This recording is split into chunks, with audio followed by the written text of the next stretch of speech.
Hi, I'm Elaine from Brookfield, Ohio, and you're watching Tech Tuesday with Rick Corvette Conti and Father Chuck.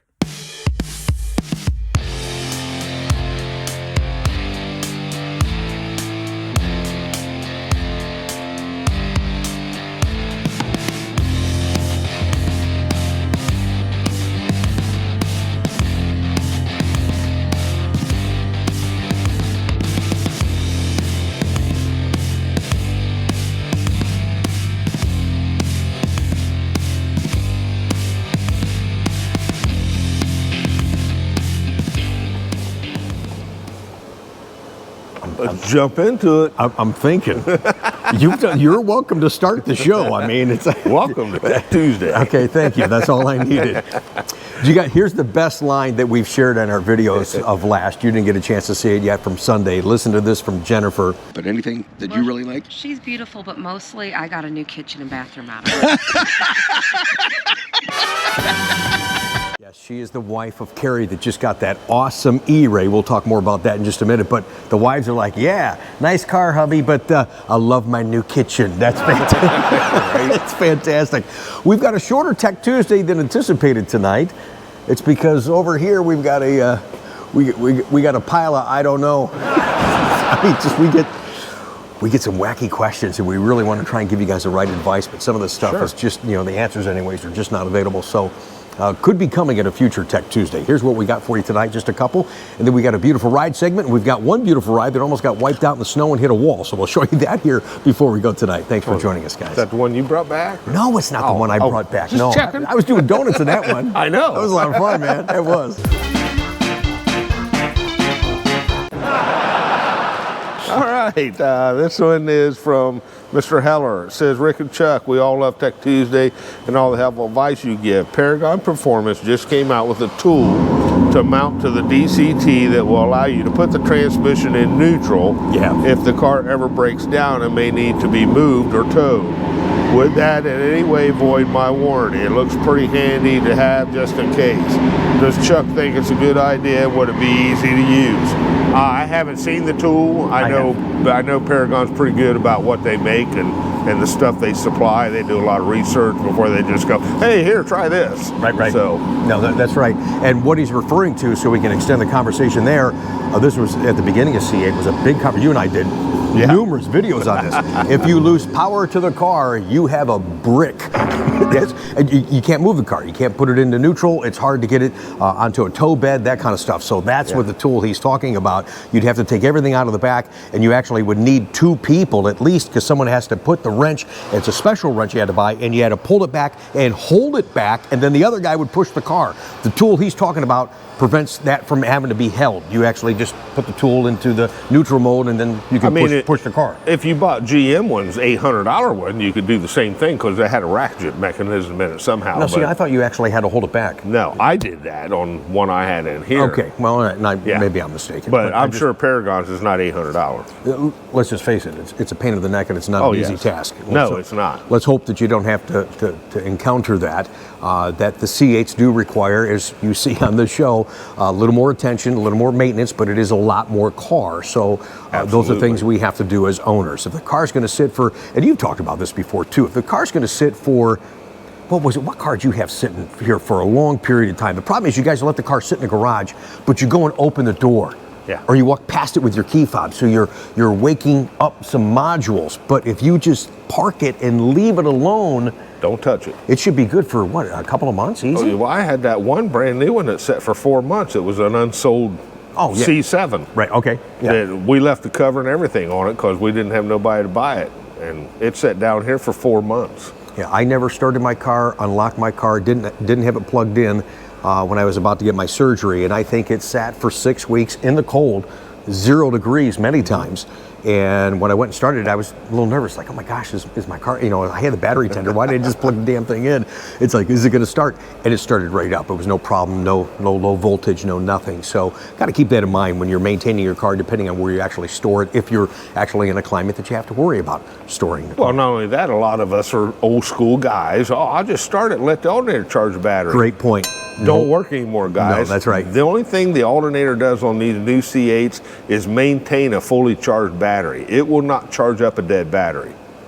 Absolutely will not. We did a video a while ago. You guys got to check that out. Link in the upper right-hand corner down below. I was trying to utilize the YouTube and the conversation about Corvette, not just for today, but really looking in the future. So I got ahead of it before anybody else, talking about things that we need for C9. Here's one thing I didn't have in that video. I think you guys will enjoy that. It's feedback from you, what you think that we need and what you'd want to see on the next generation Corvette. And discovering through the wintertime, I had a car sitting around that ended up having a dead battery, pop the front trunk, and trying to take all that plastic crap off. I busted so many clips, I cut my hand. It's like, if we could just have a door to just flip that door open to give us quick access to the battery, just like we've talked about underneath, if we had a door or an opening to get to the DCT filter so you don't have to DPDI half the car just to do your servicing, that would eliminate a lot of labor too, I think. Oh, so yeah. Those are just ideas and always extended conversations from your questions. Thanks for joining us on Tech Tuesday. Haven't seen him in a long time. Here's our friend Nate. Nate, what does that spell? What the heck is that? We're going to use what's happening right now with a car we're getting ready for our customer Harold in Michigan as some education for you. Don't go up too high here on Tech Tuesday. When you guys order aftermarket parts, sometimes they don't come directly from Chevrolet. You have to be aware of that. Let's make sure we get this in the light too so we can show them what we're talking about. Harold wanted to add the canards, those dive planes, if you will, on his E-Ray that look really dramatic and they're really cool. Here's why we're not going to do that. First thing Chuck does is always inspect the part to make sure it's a good part, it's not damaged. Yeah. But this, what we can tell, this didn't come from Chevrolet. Let's see if we can pick it up on camera. Oh, I can see it from here. My God, you can see it a mile away. There's dimples, stay right there. There's dimples and fish eyes, and it's just really, crease in it right there. There's a crease, and it's just really bad finish. So we don't want to put that on the car. The other reason we don't want to put it on the car, this is a brand new car. And it's not, I guess drilling holes, Chuck said, is really not such a problem, but it's a little bit more involved than that. Well, we always wondered why these came off from the factory. Right, I know. We never really could figure it out. No, I know. Now we know. This would bolt in here, slide in here. Right. But then you have to cut, drill, and slot 4 holes in this brand new bumper. And at that point, I'm not saying it can't be done, it can be done. Sure. But you run the risk of the vibration of the saw cutting the slots in, right, of spidering or cracking the correct, paint, or, yeah. Yeah, it's brand new paint, you're into a plastic bumper. Sure. So much could go wrong there. Oh, yeah. Oh, man, so we're just... Yeah, I mean, you can see the vibration just by, imagine what a saw is going. Yeah, it's not all connected yet, when you get the splitter on the closeout panel and that kind of stuff. But yeah, to do this is much more involved. Now we do know why. But even at that, once you cut the slots in, then you got to take the bumper off. Right. Because you can't get in here to put these retaining clips in. So yeah, the bumper has to come off and put these on. Yeah, so... Is your mind blown yet? But that's why we share, when we can in real time, what we do, what we encounter, so we all can learn from it going forward. The guy says, "Hey, I'll just put those on in my garage." Okay. Okay. Oh yeah. Okay. Have fun with that. All right. So sorry, Harold, we're not putting those on the car, man. But you'll thank us later. Hi, I'm Richard from China Spring, Texas. You're watching Tech Tuesday with Rick Conti and Father Chuck. Here's something that just popped up. You've put on, I'm not going to read this whole thing. This is a bulletin out there that was just revised for you guys that do aftermarket exhausts.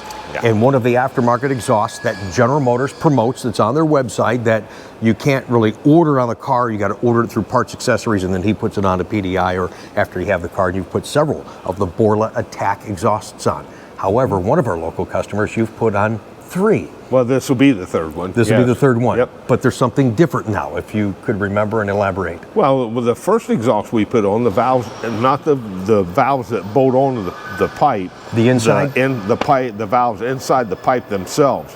The first exhaust, they were sticking, causing the check engine light. Right. So we got another Borla Attack exhaust, put it on the gentleman's car. He had it on for a while. Now there's 2 loose, they're noisy. It's rattling. We called, I lost train of thought. We called Borla. We work for Chevrolet. Yeah, right. Okay, so you probably called them first. No, because I found this bulletin. This bulletin says, hey, if you got a Borla Attack exhaust system, don't call us. we consider that a true aftermarket exhaust. There is a Borla exhaust that they do support, but it's not the Borla Attack. Okay, so this really sucks and this is really confusing because Yes. this is on their freaking website. This is Correct. what GM This is a promoting. bulletin that just come out November last year. Okay, so this has already been altered from what they've been initially promoting. Right. But I got, and they tell you in this bulletin that you will know it'll be a GM approved Borla exhaust if it has the GM logo sticker, the watercolor GM sticker on the box. Okay. That's the only way you know if GM approves of that. Okay. And this third exhaust that they sent me for this gentleman's car, guess what it's got on it? Yeah, the blue It's got the GM sticker. Okay. Yep. All right. So And it's not the Borla Attack.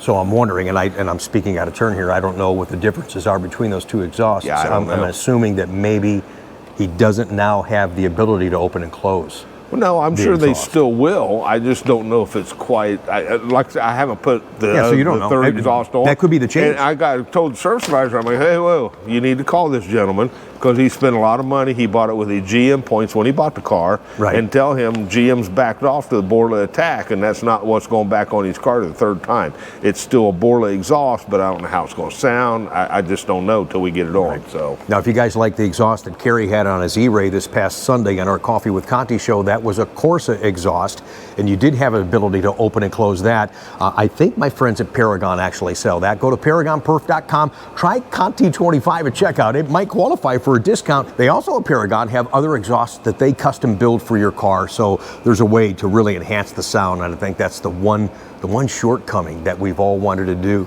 to our C8 Corvettes, except for I'm the idiot that pulls a trailer, so I can't do an aftermarket exhaust, No, or else can't. I would already. I really would have done that. But wanted to update you guys on the Borla situation. So Yeah. I apologize for that confusion, but things seem to be, with the C8, things seem to be changing on the fly. Now, we don't have, Ever-changing. believe it or not, we don't have, and that's on purpose, because I get, between text, email, calls, people coming through service drive and situations, we get close to 100 questions a week on oil change, DCT canister filter, transmission fluid flush. Right. Am I getting a flush at my first service? When do I do my first service? I've had my car for a year. I got 1,400 miles. What am I supposed to do? Right. Never did I get any of those questions in the C7 generation. No, you didn't. I'm just saying. Right. Welcome to C8. Do you have another one, sir? Yes, I do. I apologize. I didn't mean to extend it that far. No problem. It All says Rick and Daddy Chuck. I can't, wait a minute. I got to get my credit card if we're calling you daddy. I'm gonna need both your credit What cards. is that all about? I don't know. ever say that again. I've got a 2014 Premier Edition convertible Okay. with the GM Nav website. Green No car. longer updates for my Nav system. Yeah. They were tied and dedicated to your VIN Yep. when they were available and purchased from GM's website. So dedicated to your car only. Are there any alternatives for updating with my factory Nav system? Thank you both for all what you do helping the Corvette community. I looked for bulletins and stuff. I didn't find any bulletins. There was an old bulletin back in 2014 of a GM number that you could call. It's 1-877-628-3472. I don't know if you tried to call that number and ask them. Right. But yeah, currently on their website, in my website and service information, there's nothing about it. So And it's hard to think that car is 11 years old. And Right. you get past that 10-year threshold that all of a sudden pieces, parts are no longer available. Sure. Their commitment, their contracts are up with those suppliers. And then you run into situations like this. I don't know if there's some, you might look at some aftermarket situations, maybe some way to adapt an Android Auto, Apple CarPlay to a 14. Because that didn't come available on C7 until 2016, so maybe something like that at least gives you a current nav, and then it's Right. always updated on your phone anyways, and you don't have to fart around with that kind of stuff. So Sure. something to think about in that regard. All right, that's all we have for you tonight. Just a quick message on a video you're about to watch, and then we're going to get into your beautiful rides. Thank you so much. It is April 1st. I know you've been waiting for some kind of a joke. I'm telling you what, if they did not announce the ZR1 stuff that they did with the high wing, it is a joke. It is still messed up at the time of recording this, and you're seeing it now. We've had no updates in regards to what is going on with ZR1 and them trying to produce whatever high wings they can. What blows my mind is we don't know the quantity of allocations given out in that first cycle back in February. Was 100 and some cars. they had no high wings. Now we don't know how many they are going to have. They say they're going to have some, but we've seen nothing. Like I said on Sunday, we've actually went backwards. But had they not actually talked about this, what they're trying to do, and be positive, which we're excited about, I was going to do this April Fool's thing, man. And I know it would have been better than our 23-bit. I would have had people calling Chevrolet, people calling dealers calling me. We would have shared the follow-up phone calls with you and bleeped out all the you-know-whats. Yeah, man, that would have been a good one, and I'm really bummed. I'm not going to tell you what I was going to do, so we're going to put that in the hip pocket and save it for a future April Fools. That's right. You got to have fun once in a while. I mean, after 30 years, do you think I'm going to make it all about business? Heck no, man. Thanks for watching, you guys. Email address is up on the screen if you want to send us some pictures. Just first name, state that you're from. Here's a little bit of video and some pictures of these folks. It says, good morning, Rick and Chuck. Thank you for the YouTube show. Your wisdom, knowledge, and enthusiasm. You are a dream builder and a goal master. Just returned from a road trip, Montana to the East Coast. Drove from New York City to Chicago in one day in heavy rain, forced to stay in Sioux Falls, South Dakota because of the snow, ice, and wind. I'd love this. They've got over 71,000 miles on their 21 Corvette. Yes, and he's averaged 30 miles to the gallon in his trip. We did lose control on the first bridge that had ice, and I've never done that in the 58 years of driving winters in Montana. Here's the video.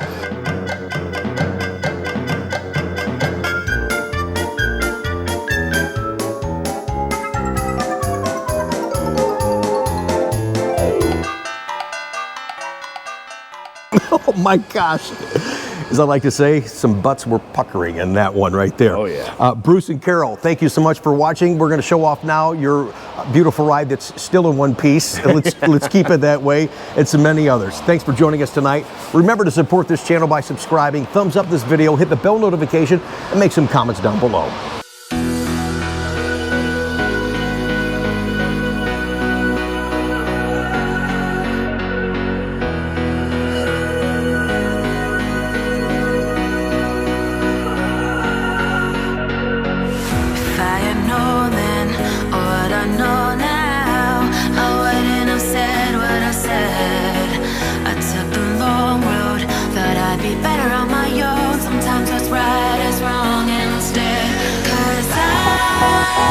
I was too young, and I didn't understand that you were the one, and I can't wait to see you